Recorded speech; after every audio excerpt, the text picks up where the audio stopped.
Well, Mr. Harvath, let me welcome you to my office. I am glad you picked me to be your psychologist. My name, as you know, is Dr. Abrams. I am here to help you work through your problems. Thank you, doctor. It has been a rough couple of weeks for me. Now, you do remember, since you have top secret security clearance, you are not to mention any sensitive information I reveal outside of this office? Scot, my boy, all of my patients enjoy complete confidence in the privacy of this office. Thank you, Dr. Abrams. As it is, I'm here in disguise. Too many enemies would like to get a lead on me. What, you are in disguise now?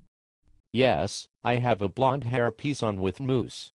It makes me look a bit younger, and in the Generation X crowd. Okay, Brad. Nice disguise. Thank you, doctor. Keeping one step ahead of my enemies is also why I insisted our sessions be held at night. Now what exactly is your problem at this time? In your pre-appointment survey, you said you are having issues with one of your employers, a Mr. Brad Thor. And, you say you are now hearing voices mocking you, and having nightmares in strange places. Yes, it has been awful. I've never had such strange dreams. And I still do not know how I want to deal with Brad Thor. Because of his new book, the Athena Project. Yes. The damn Athena Project. I sense some anger here, Scot. I'll need to establish a baseline assessment of your personality. I will have to ask you some questions to do this. So, I shall start, so I do not waste time. How is your relationship with your father? It was strained for most of my life. I only came to respect him fully after he died. Best not to go there. Oh. Okay. Can you tell me how you feel about your mother? I love my mother very much, but a terrorist stuck her in a burlap bag not long ago, and filled the bag with biting fleas and bugs. He beat her, and left her to die. We do not talk much anymore. Oh, good God. Scot. Your mother and your father cut off from you. Oh my God. I knew a CIA operative would be a difficult case, but we are definitely in a tough place here. Okay, how about your past girlfriends? Your form says you are single, so? Don't go there either, Doc. Why not? Well, let's see. All of them were smoking hot gorgeous. All of them were super loving.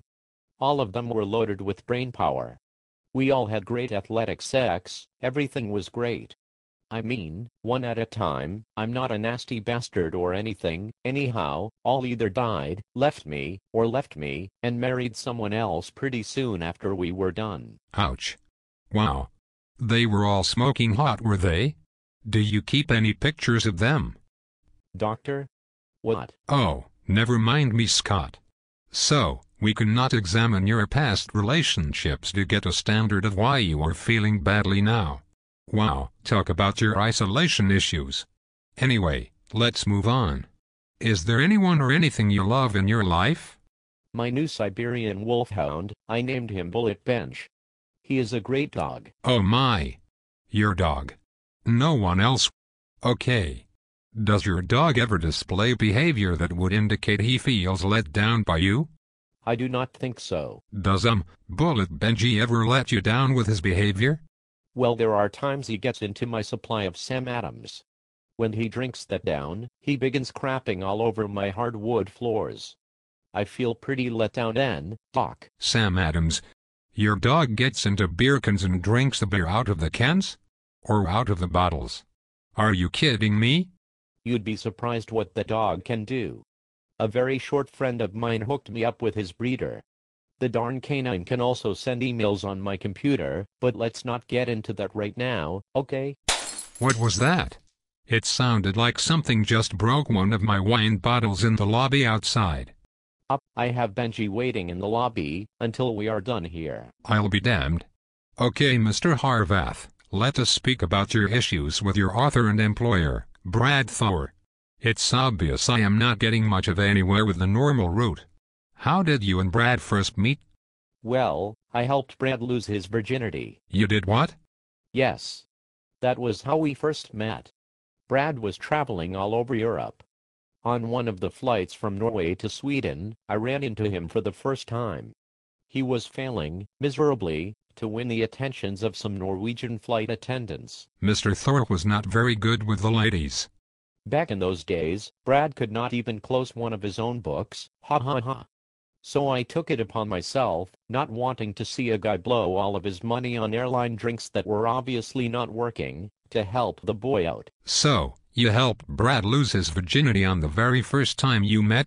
I take it that led to a friendship first. Sure did. I was a legend with Norwegian flight attendants, so I was nicknamed Norseman. Brad, being a little smaller than I am, was nicknamed Norseling. I loved that comparison for a long time, let me tell you. I see. Good gracious. Were those Norwegian flight attendants very, talented? Dr. Abrams, you would not believe it. It was like they were ski jumpers. Since they were in diapers, they could do things like... Never mind, Scott. I should not have asked. So, you and Brad became friends. At what point did he begin writing books from your covert mission reports? It was around 1996. Brad finally figured out that a PBS travel TV show was not going to make him rich. He was the real genius back then. Anyway, he turned back to his writing, I gave him my mission reports, and the rest is history. So this is where his first book, The Lions of Lucerne, was written. Yes, but do not fall for his story about that. He tells this spectacular story of a trip through Switzerland and seeing a grand statue of the Lucerne lion. Truth is, after a night of waiting tables at the Bucket of Blood, he went home to sleep with his old stuffed lion that his mother gave him in 1966 from the Wizard of Oz movie. His big bad lion story really comes from a stuffed cowardly lion that he did not get rid of until he got married. Oh my word. The two of you were quite the pair. What other friends do you have, Scott? Me, I have several military and intelligence friends, but outside of work, I guess Brad is my only friend. Well, that is rather revealing. You were the Norseman and Brad was the Norseling. You were friends first, and Brad owes you not only his first sexual encounter, but possibly his best time ever. Damn it. That is another of my wine bottles being broken into. What is that mutt of yours up to? What kind of mess is going to be found in my lobby, Mr. Harvath? Dr. Abrams, since you just said we've made a little progress tonight, perhaps we should take a break and I will go look in on Bullet Benji.